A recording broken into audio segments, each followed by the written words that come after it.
이번 시간에는 오래 만나고 싶은 연인과 사이좋게 연애를 잘할 수 있는 방법들에 대해서 알아보도록 하겠습니다. 많은 사람들이 연애를 시작할 때 결혼을 염두에 두는 경우가 많죠.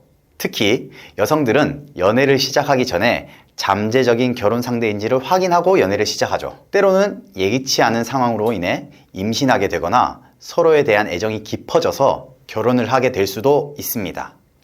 그러나 문제는 결혼 상대로 점을 찍은 후에 연애를 잘하지 못해서 결혼까지 이어지지 않는 경우가 많다는 거죠. 연애를 하면서 사랑하는데도 불구하고 이 결혼으로 이어지지 않는 이유는 종종 사랑이라는 이름으로 상대에게 폭력을 행사하기 때문입니다. 홀로서기 심리학에서는 결혼을 잘하기 위해서는 결혼과 사랑에 대한 오해를 벗어나야 한다고 조언합니다. 첫 번째 사랑에 대한 오해.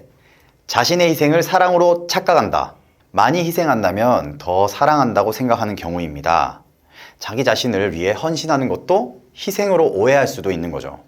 그러나 상대를 위해 헌신하거나 희생하는 것이 상대를 위한 것이 아닌 자기 만족을 위한 희생이라면 이는 희생을 가장한 폭력이 될 수도 있습니다. 희생은 사랑이 아닙니다.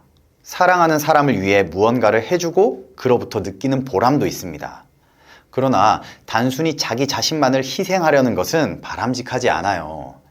한쪽이 상대를 위해 헌신하는 것이나 자기 만족을 위해 헌신하고 상대방에게 사랑을 요구하는 것은 사랑이 아닌 폭력입니다. 상대에게도 자신을 위해 헌신할 수 있는 기회를 주어야 합니다.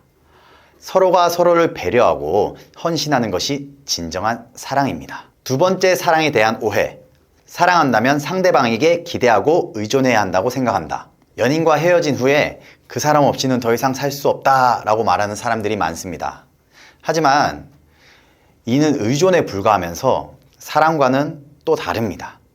사랑은 혼자서도 잘 살 수 있지만 상대와 함께할 때 더 행복하게 지낼 수 있는 거죠. 사랑은 더 나은 사람이 되기 위한 노력이면서 상대의 행복을 위해 능동적으로 노력하는 겁니다. 모든 시간을 함께하고 매 순간 연락하고 싶다는 욕구는 집착이나 의존에 해당하는 거죠. 진정한 사랑은 독립적인 두 사람이 각자의 삶을 살면서 상대를 사랑할 수 있을 때 가능합니다. 세 번째 사랑에 대한 오해. 사랑은 느낌이라고 생각한다.